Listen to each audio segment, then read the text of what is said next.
Good morning and welcome to KGUA in Wallala, 88.3 FM. We are streaming around the world at kgua.org. Good morning and welcome to KGUA in Wallala, 88.3 FM. We are streaming around the world on kgua.org and on YouTube. Right now we are live getting ready for our guest today, Michael Barron-Wike, an architect who's been here on the coast for over 35 years. We'll get into talking with him in just a moment. We just have a few of our local announcements to do first. I'm Leigh Anne Lindsey, your host today, a filmmaker, producer, voice and film here on the North Coast and working on Seabiscuit's Legacy. That's going to be coming out at the end of 2024. We're making lots of great progress. But to get into our show today, we are going to start with the opening reception for Jacqueline McAvery's paintings of those wonderful Pintos that she did back in 2007. They had been abandoned up at Point Arena. They're just beautiful. They're going to be at the Dolphin Gallery at the Seacliff Center right here in Wallala. That's starting today. And that's going to go Thursday through Tuesday from 10 a.m. to 4 p.m.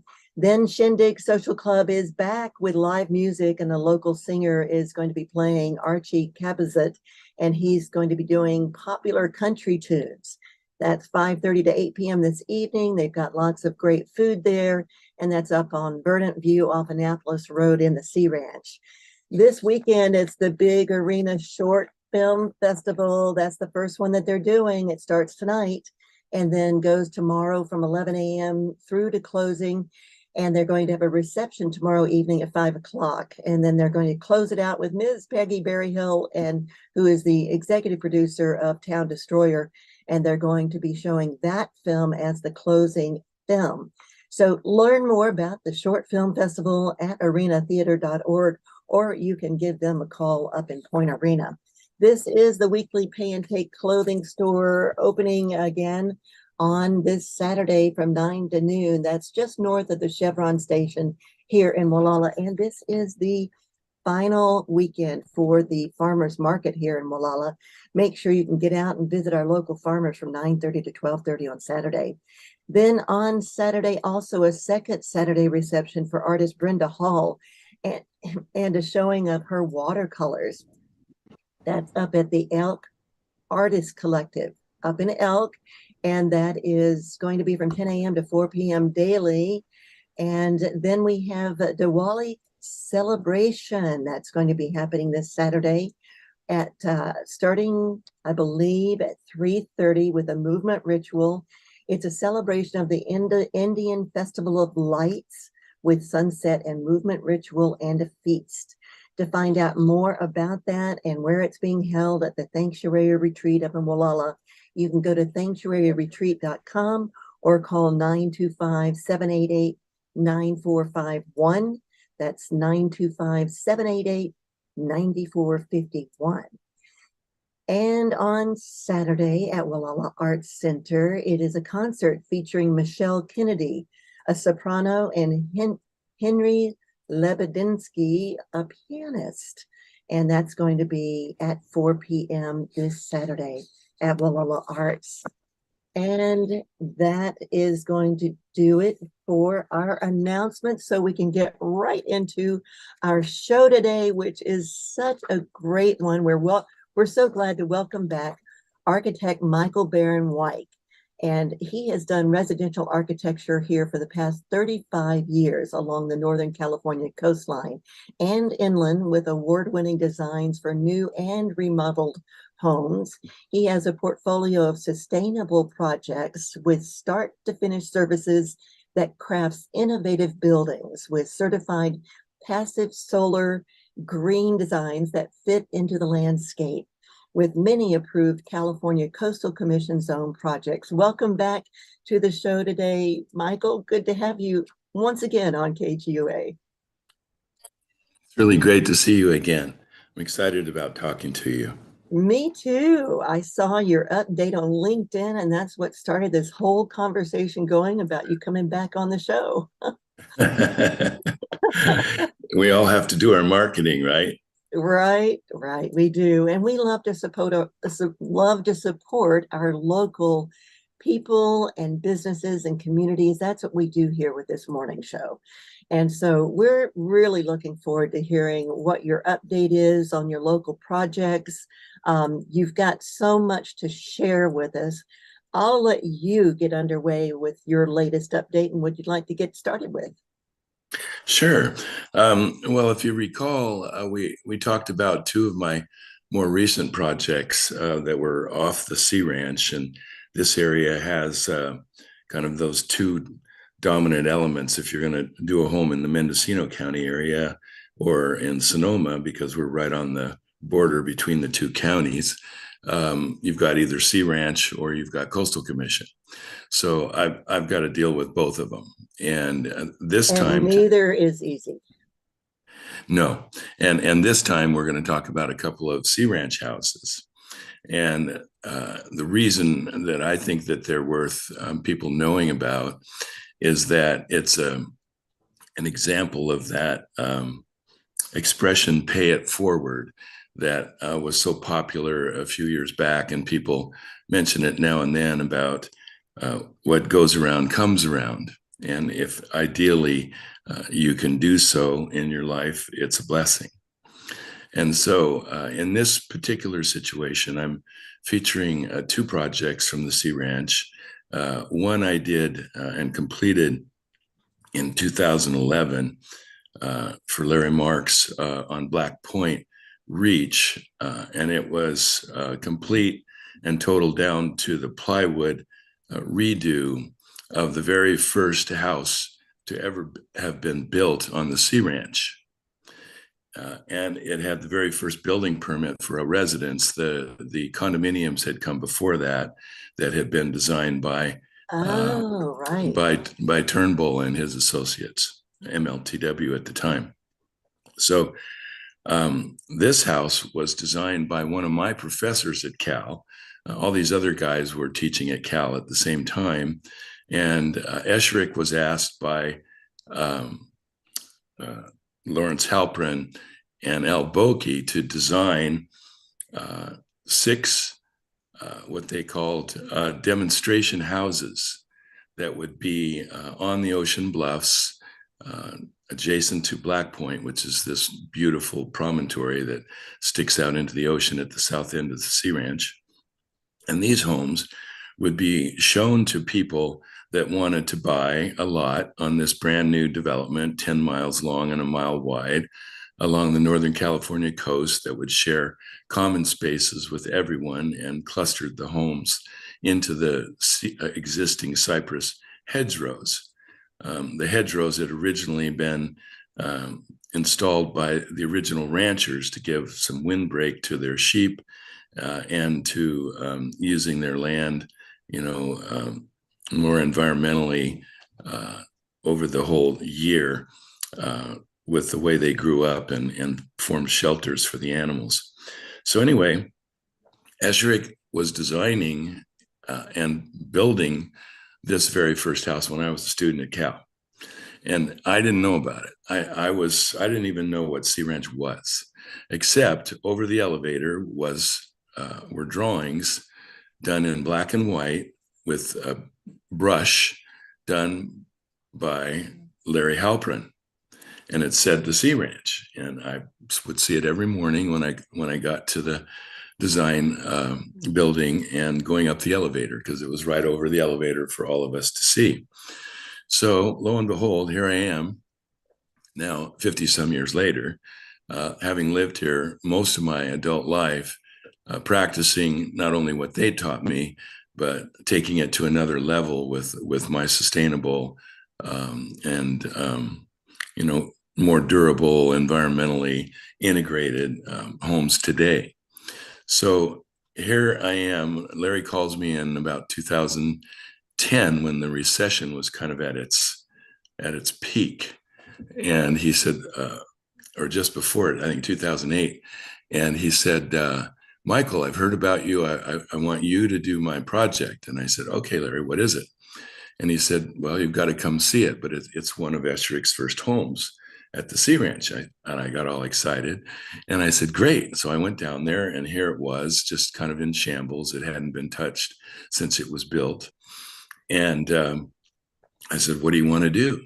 He said, I want to gut it. I want to take the whole thing down, but I want it to have the feeling and the integrity of the best parts of the house. And then we can do, what we need to make it a full-time living residence.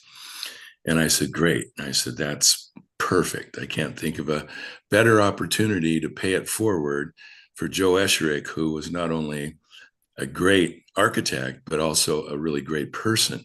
And when I was at Cal, there were a lot of very egocentric individuals who were striving to become architects and who were architects. And Joe was not one of those. He was extremely humble. He was very creative. He gave me some very valuable critiques on my work. I designed a school project that he evaluated during a jury, and he was just great. So here I am, with this project, and I told Larry, absolutely, let's do it. So by 2011, and I'm just sharing screen real quick, the photo of Esherick, so that there's Joe. all right, so our YouTube audience can see it, and anybody that wants to later go on to YouTube, you can see this, or you can look him up as well. But I'm going to stop share now, and I do have other photos lined up to share with the audience, but I'll let you continue here now, Michael. Great. So anyway, I worked with Larry and with his contractor, who was someone who'd worked with Larry down in Portola Valley. And we opened the house up. We took all of the materials that had been, exhausted on the exterior and reskinned it with more insulation and Marvin windows. And in the process, we could open up the inside. The rooms had been divided up, and so they weren't really integrated except between the dining room and the living room. And the kitchen and the dining room had this incredible view to Black Point. But if you see on the original, some of the photos I showed you, that shows a sequence, a composite of the exterior on that side of the building. The first shot is in 1965. The next one is in 1980, where someone added some windows to help the view. And then in 2011, it shows the way the building was changed to completely open it up to this incredible vista of the ocean and Black Point. Oh, are these the Hubble photos that I have open here? No, no. Yeah, actually, I guess you didn't get that one. Let me pick this one up here. Yeah, you can share screen too. So. Okay. All right, here it is. So if you see it now. Well, you need to share screen first. Oh, where is that? At the bottom of your screen on Zoom, you'll see share screen. Okay, and then you click on that.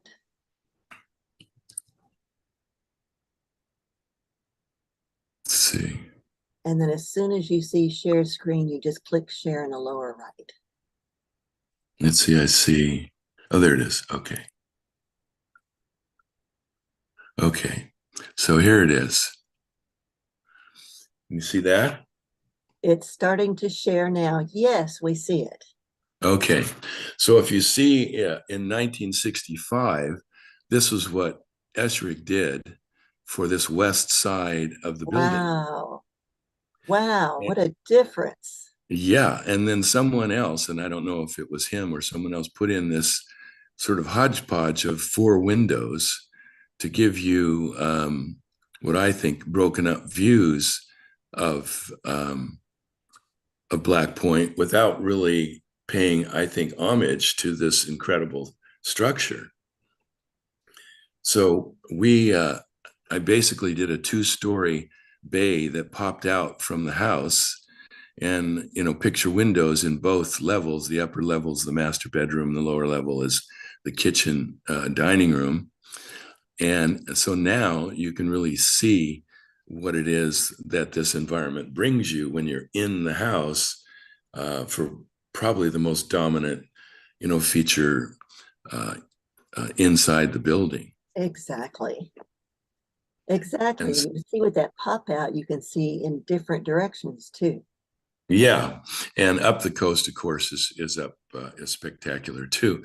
But in the process of doing this, the outside area that Joe talks about, and let's see, he's got a.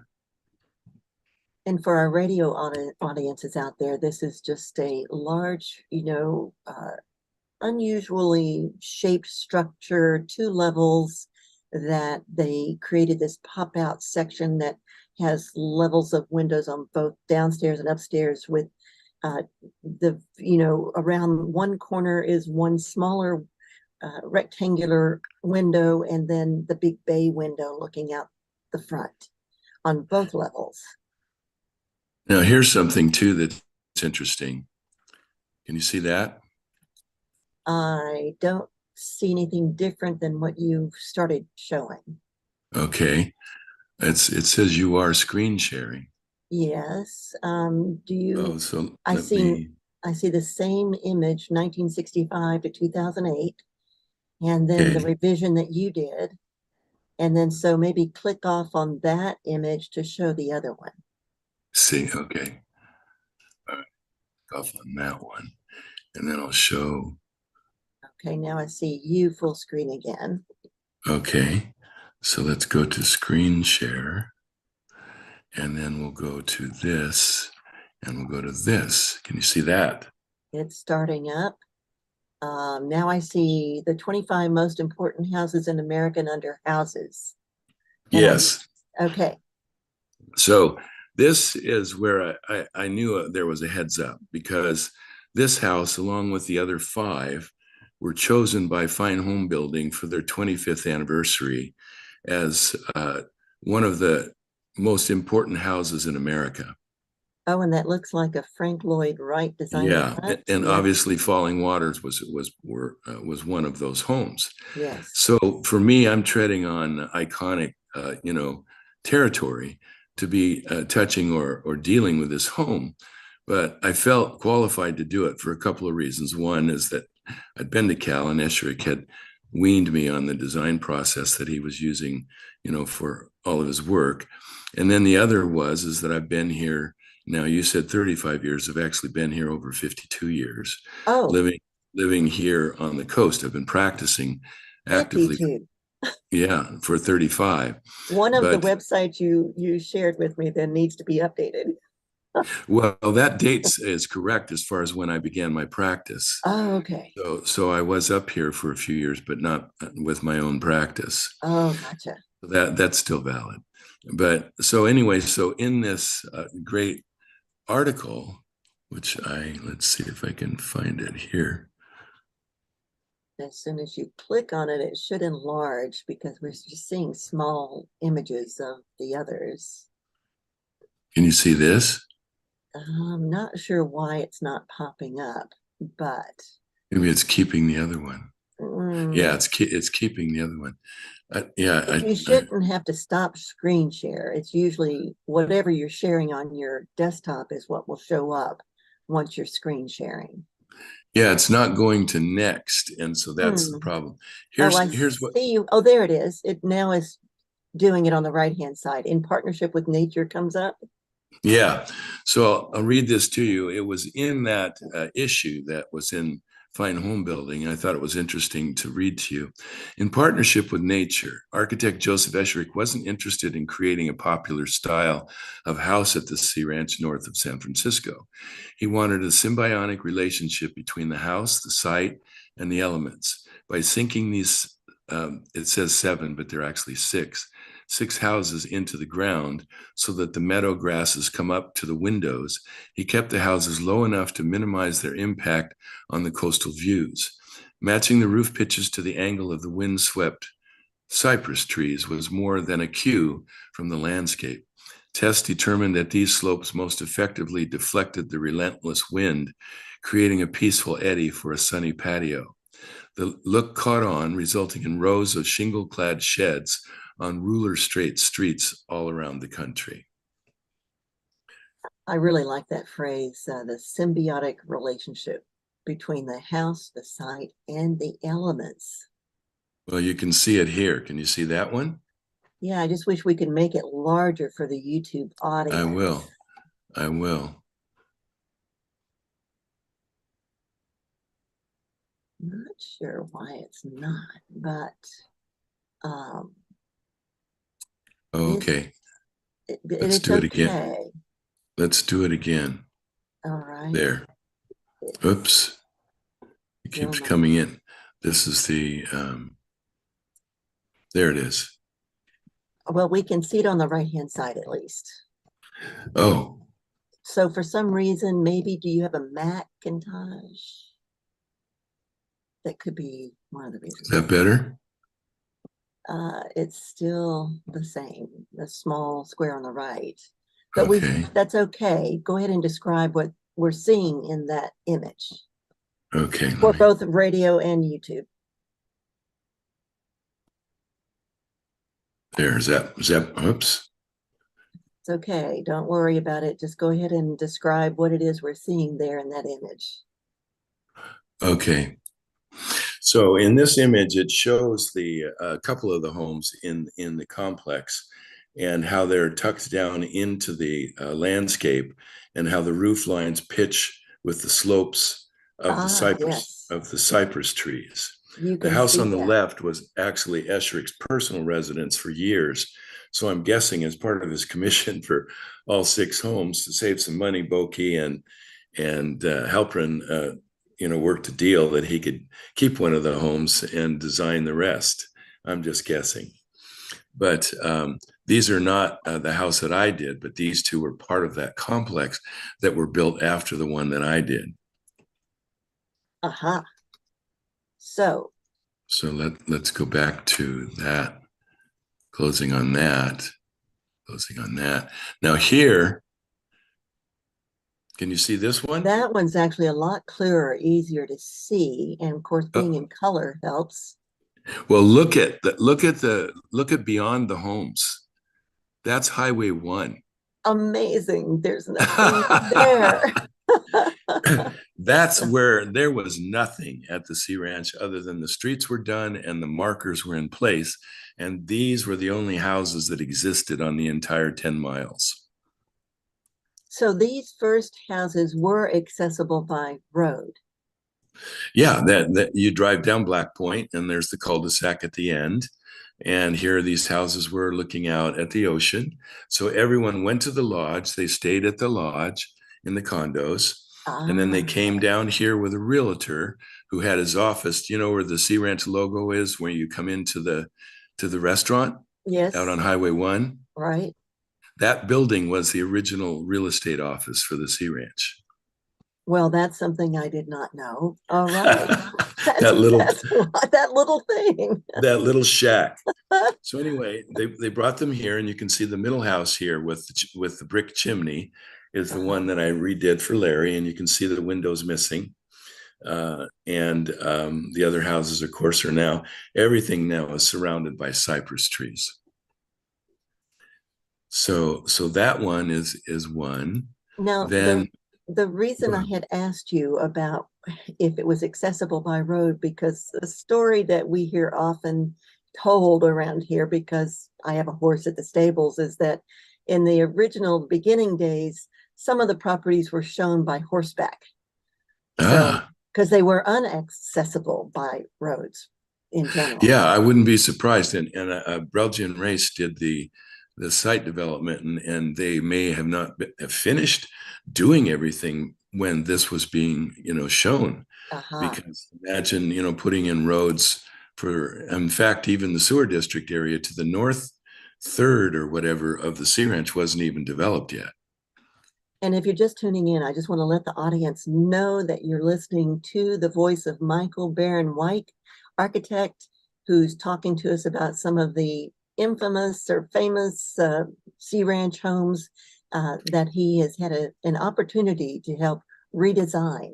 And I'm just enjoying getting this walk down memory lane, Michael, and seeing some of these images, which, by the way, you can watch on YouTube. We are live right now, but the show will remain on KGUA's YouTube channel. And you can listen to us around the world, streaming everywhere at kgua.org. Just click listen live at the top of the page. I'm Leigh Anne Lindsey. And Michael, tell us what we're looking at right now. Well, this one is the shot of the original completed house on the west side. And if you look to the right, in the sliding glass door, you see a person with a white shirt on. Oh, yes. That is Esherick. Oh, So great that picture's posted in Larry Marx's house, and he had found it at Bancroft Library at UC Berkeley in their archives. How long was the Sea Ranch architecture taught at UC Berkeley, and is it still taught? Do you know? Well, it wasn't taught when I was there, which is the ironic part of it, because Esherick was designing these, and so what we were shown were landscape overviews of the hedgerows and the buildings and the wind patterns by Halprin. So he was the landscape architect and on the faculty at Cal, and he was the one that was chosen to design the entire concept for the Dole Pineapple Corporation or affiliate, Castle and Cook. And Al Boki and he began the process of finding a land like this. Imagine finding 10 square miles of California coastline in today's world. And they found it, and they started the concept, and Moore, Linden, Turnbull, and Whitaker were all teaching at Cal, and they were involved in designing the condominiums, but they had not featured any of those buildings on display that I can recall in the main hall of Worcester. And mind you, when you're an undergrad student in architecture at Cal, you got, excuse me, but head down, butt up. You are just working your fanny off, just trying to survive. So I may have missed some of the pointers of the Sea Ranch coming, but I wandered up here randomly one weekend, just doing a coast drive with a friend, and we drove further than I'd ever driven, and we stumbled upon the icon that's out, on the logo, the Sea Ranch logo, and I said, "Oh, this is where Sea Ranch is." Oh, that's how you found it. Yeah, and that's how I found it physically, and so here I still am. But I didn't come up here specifically to do Sea Ranch. I came up here for other reasons, and then evolved into doing more of it as I worked for three or four different designers and architects here in the area. And I just wanted to point out, just real quick, Diane Boki used to be a pilot back then, and she would fly all up and down the coast. She had told Peggy once when she was interviewing with her, and she had been in the South Pacific, the movie. Ah. Yeah. So that was Diane. And yeah. So what are we looking at now that you just pulled up, the coastal view here? Yeah, this shows the actual complex of the houses. And I've marked where the Marx residence is in that complex, if you can see that. Yes, I can. And then the little house all the way to the left with the lighter shingled roof that's single story and bermed, that's Esherick's personal residence when he was here for many years. Such a small cluster of homes, with all that vacant space around it. Yeah, everything around this was completely undeveloped. These were the first homes. And now it is really lovely that they've done the cluster type approach, because it does leave that open space in between that we can enjoy walking, riding horses, whatever, and still enjoy the coastline when so many other places are just built house to house to house along the coastline. And And I've had students from and architects from all over the world come here, and I would run into them in different locations, and I would talk to them about the Sea Ranch and my my influence, and they said they specifically came here because there's no place else in the world where this much land has been left open to be used by everyone that owns a home, uh, you know, uh, in a way that is planning that in today's world would just never happen.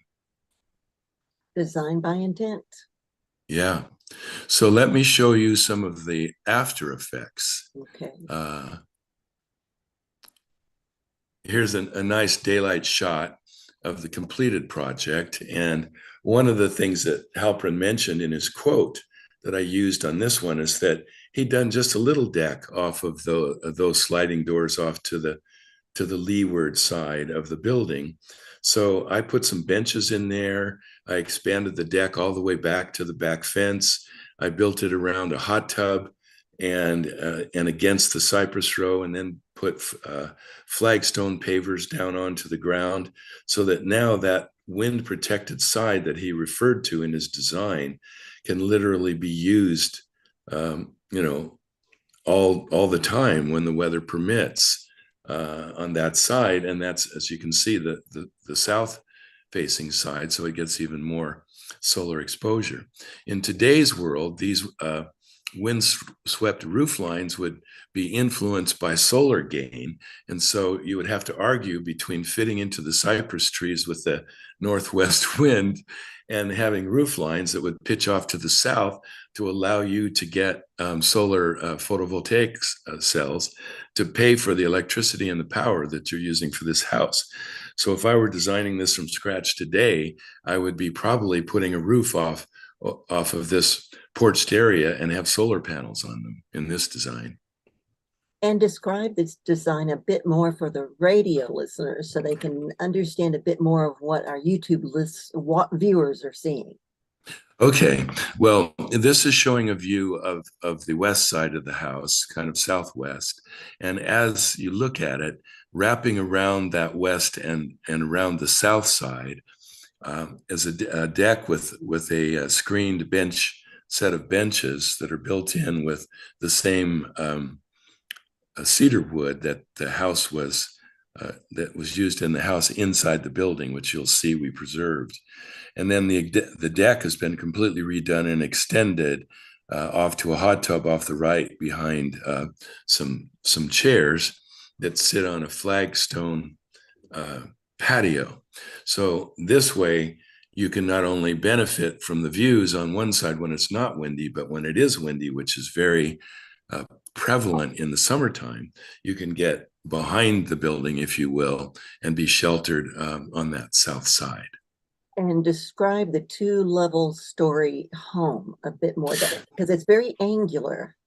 Yeah, it's a simple shed roof that pitches all the way down towards the north from what's called an ingle nook, and I'll show you that on the inside in a minute. But that roof pitches all the way up in one slope up towards the south end, the opposite side of the building, to create the opportunity to do two stories. And the bedrooms, or at least two of the bedrooms, are upstairs. It used to be just one with a storage area, but I turned the other storage area into another bedroom. And then the master bath, walk-in closet, and master bedroom and window seat in the master bedroom are all upstairs.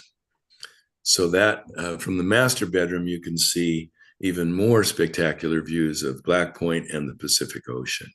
All right, sounds good. And what other images do you have to share? Okay, so inside the building, I'll go to the ingle nook first. This room is a spectacular room. The ingle nook term came from a Scandinavian concept, which was the area that was used around the home for the fire. It was the place where everyone would gather, both for cooking, for social time, and just to keep warm. And so it was a place that was very few windows. In this case, we made the exception, but the fire was the principal focus of the room. So when I found this room, my mouth dropped open and I just went, "Oh my God!" He's captured this up coast view. He's got this old brick fireplace, which is interesting, but it's all cracked and failing. The interior, in fact, let me show you a picture of that. And there are built-in Built-in window sofas, seats. Yeah. window seats. Here is the original Oh, the Engleman. original. Wow. So you can see it's very busy. It's kind of cluttered. Mm-hmm.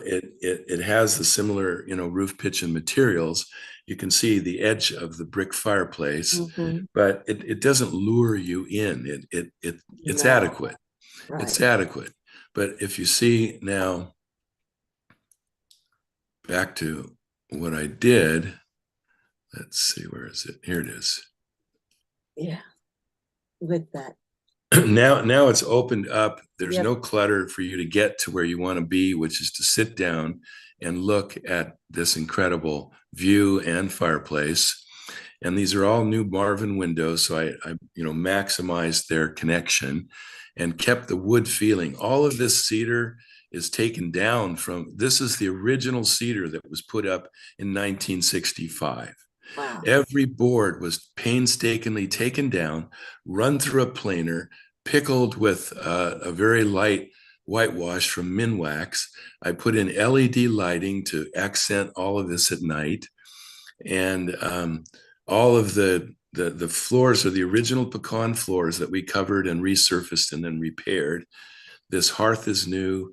The fireplace is brand new insert from Extraordinaire, and with the steel plate wraparound, and then all of this copper on this wall was pounded and textured by the contractor. He took a sheet of copper, several sheets, and textured the entire thing, and then washed it with acid, and then wiped it down so it would have these highlights. So, and then he used copper nails to attach it to the wall that were exposed. So, and the fireplace obviously still uses wood, It but it really has ties in that ceiling with that pecan floor too. yeah, the whole thing is just when you come in, I'm telling you, this place is your sanctuary. Huh. So this again is to honor Esherick, but just take the space and just wow it. So you want to be there. You want, I mean, this material is a suede. It's a turquoise suede that echoes the color of the ocean. And so when you lie down on it, you just fall asleep. It's so That was the comfortable. first thing I noticed, how it just complemented the view of the ocean, the color, Yeah. the color of the couch. Yeah. I mean, look between the two. Yeah. So And then there's the little when, shelf you can. now, when was this that you were working on this? Well, this was completed in 2011. Okay. And this is the one that I got an AIA Design Award for from my local Redwood Empire chapter, uh, from my peers for what I had done to this home.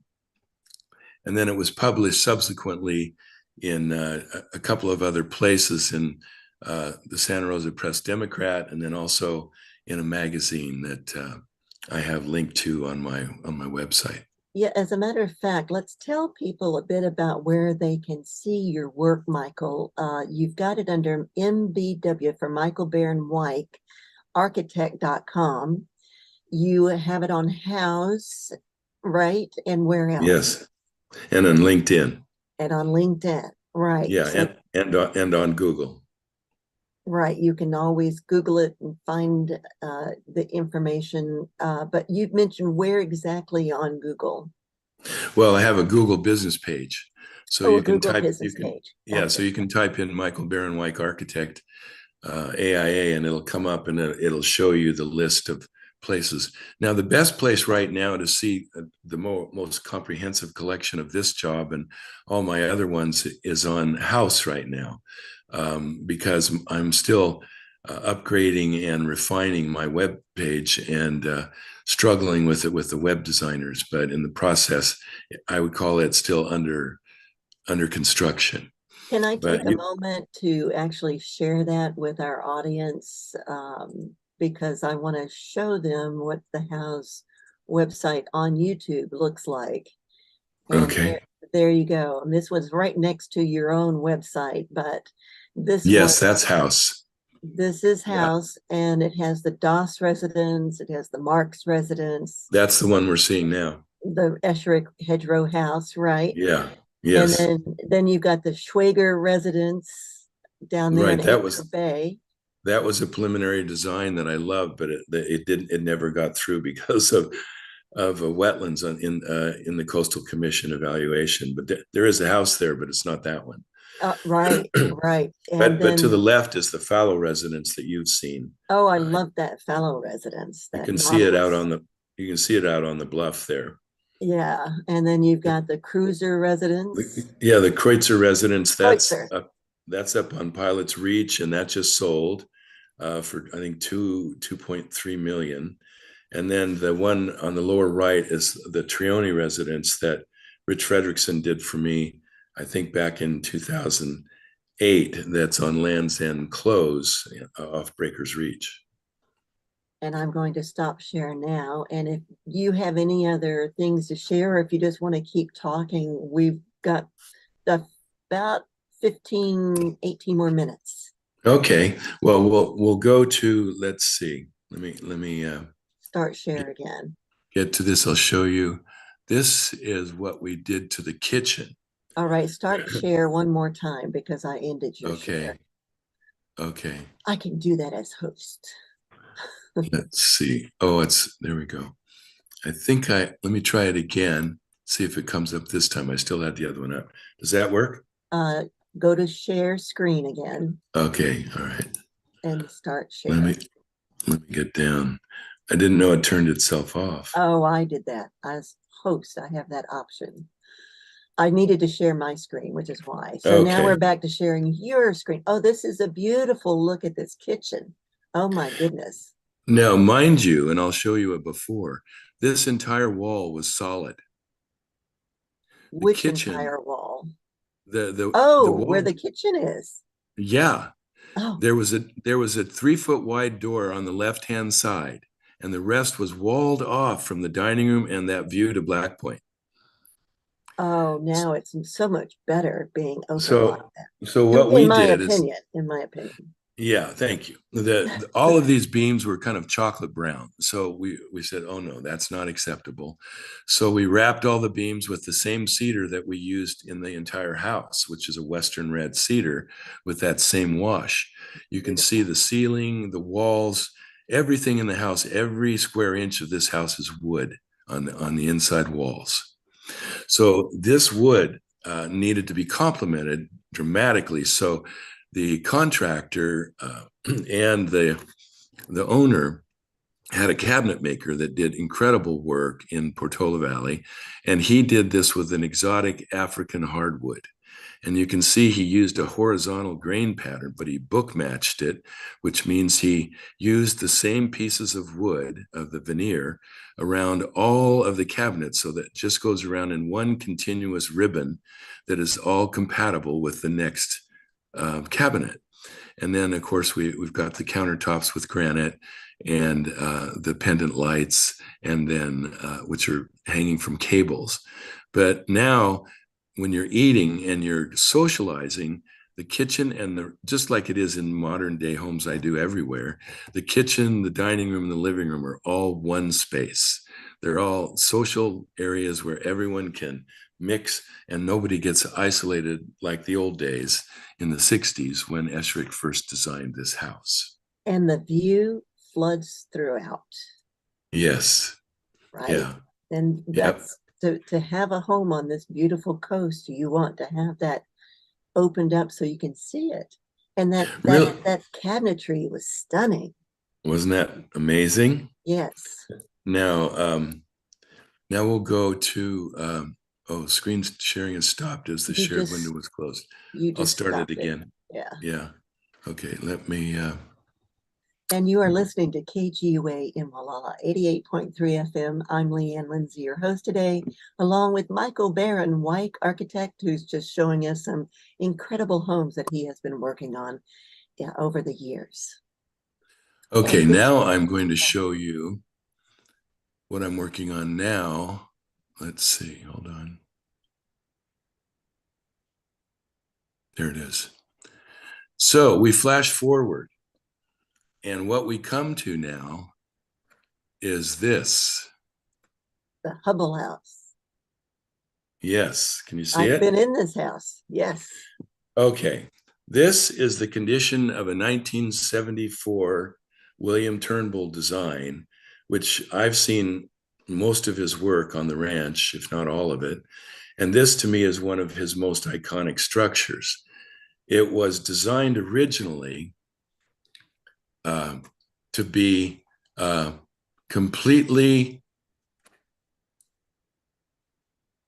heavy timber construction exposed on the interior. As you can see, can you see this image? Yes, you can. And everybody, you can go to YouTube anytime. If you're just listening on radio right now, you can go to YouTube and just Google KGUA. You'll find this show. And you can see this incredible architecture and structure here.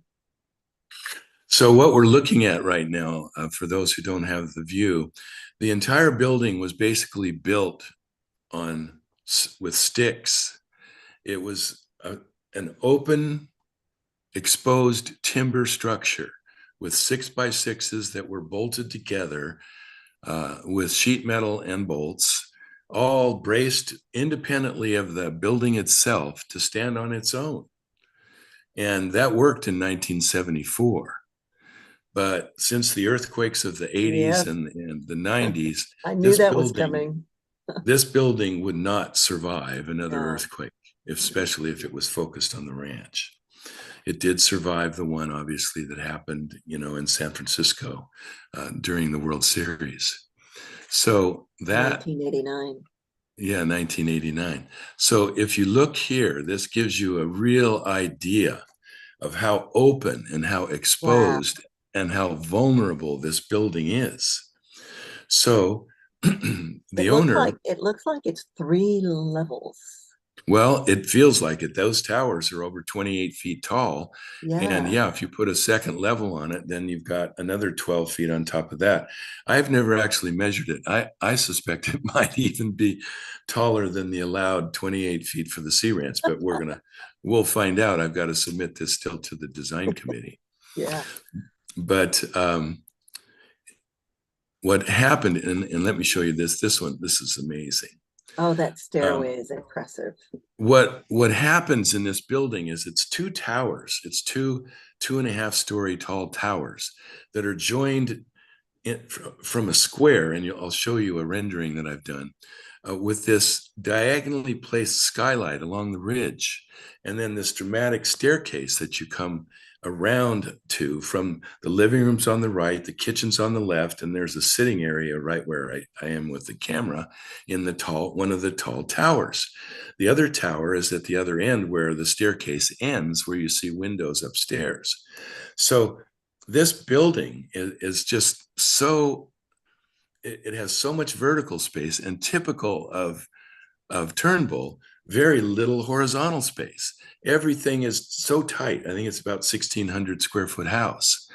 And so there's no room for storage. There's very little room in the bathrooms.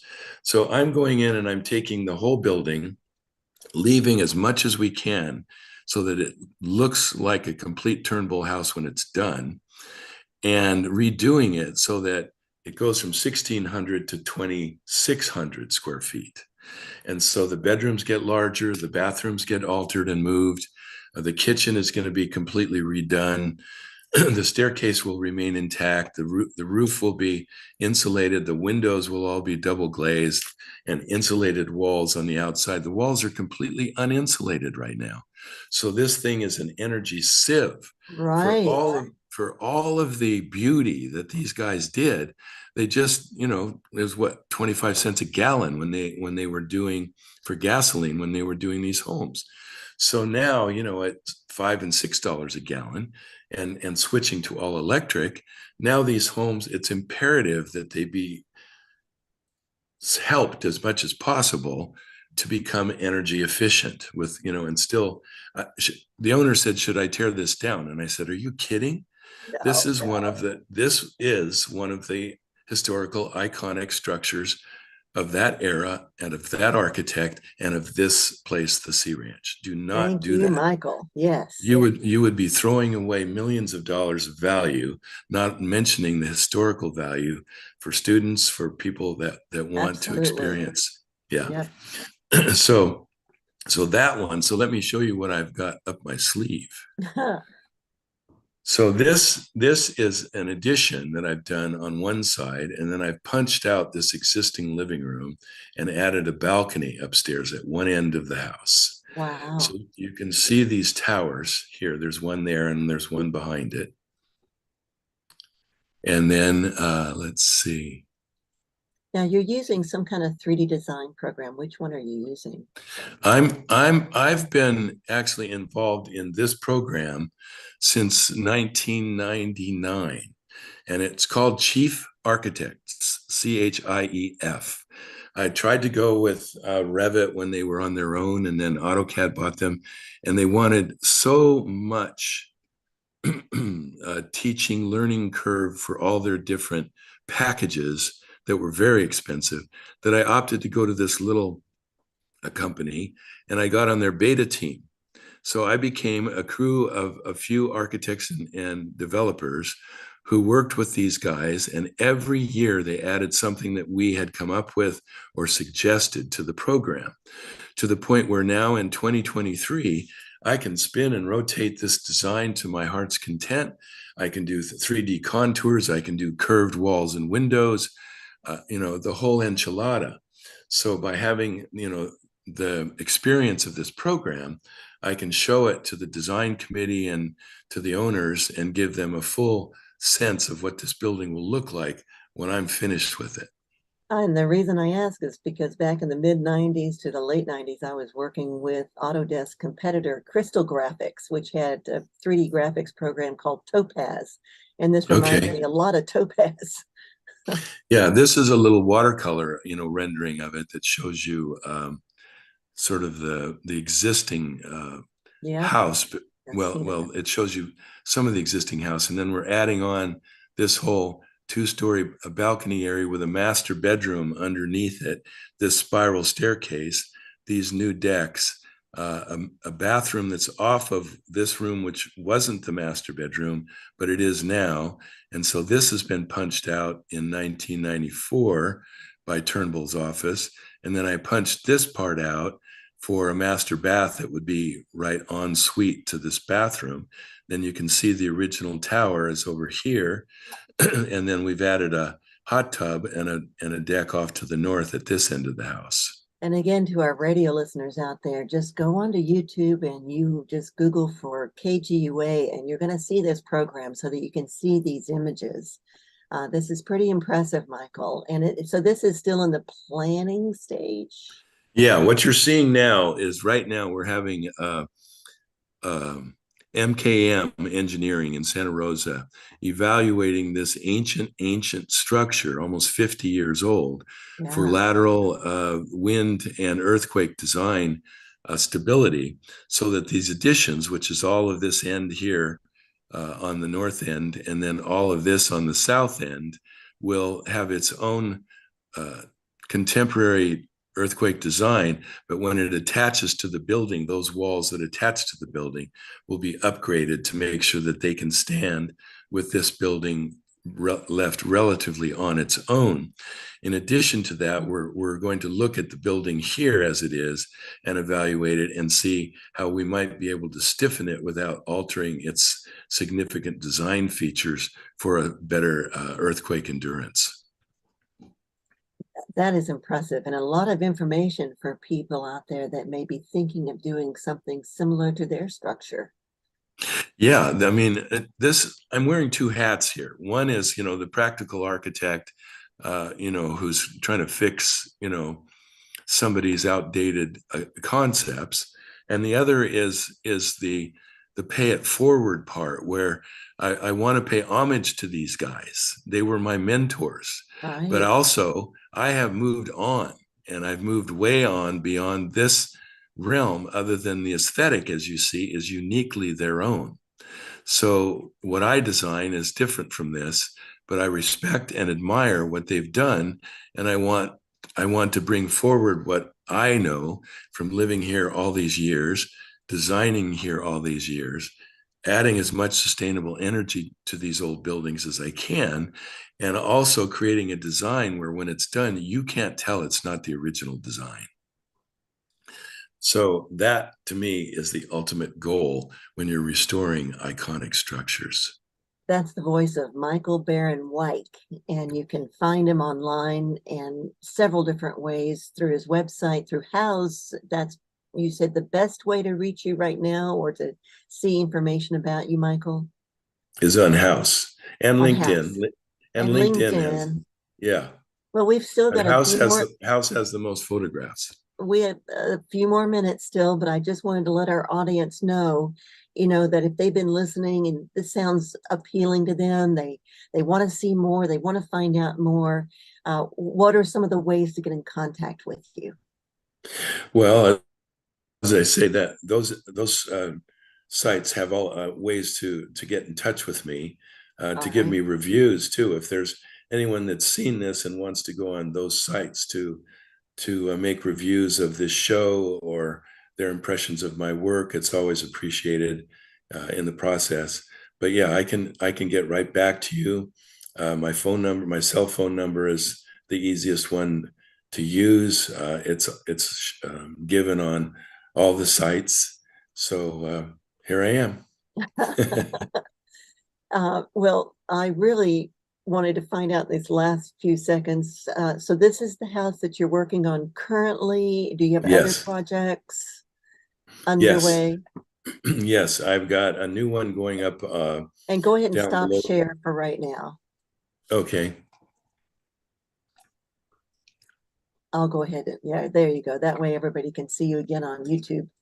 Okay, so I've got a new one coming up this spring or summer for the Sea Ranch down below White Barn that John Schmidt will be building, and then I've got a potential one for the first of the year for up on the ridge at Sea Ranch, and let's see what's the other one I was thinking of.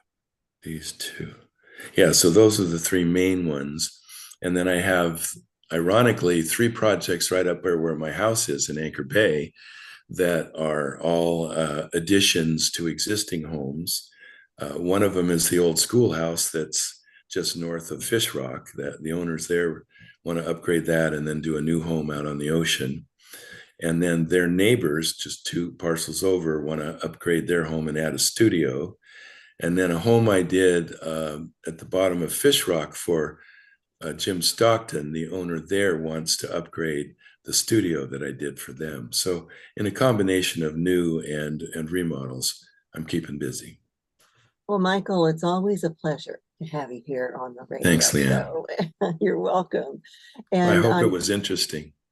well, certainly to me, I hope it is to the audience. I grew up in a family of when my family built residential and commercial projects, they weren't architects. They always hired the architects. They were developers. So it's always interesting to me. And they actually had seen Sea Ranch back in the 60s. And so my dad had actually incorporated a lot of Sea Ranch design into buildings and commercial projects in Texas, Arkansas, Louisiana, and also here in Northern California. So to me, it's always very interesting. And thank you again, Michael. It is Michael Barron-Wike, folks, and you can find him at mbwarchitect.com. You can find him on Houzz, which is HOUZZ.com. .com. Right. Yeah. Well, again, Well, thanks, thank you, Michael. Leigh Anne. You're Thanks very much. welcome. You're All right, welcome. bye-bye. Bye. And we're going to say goodbye to our YouTube audience now, too, because we're headed over to Native America Calling.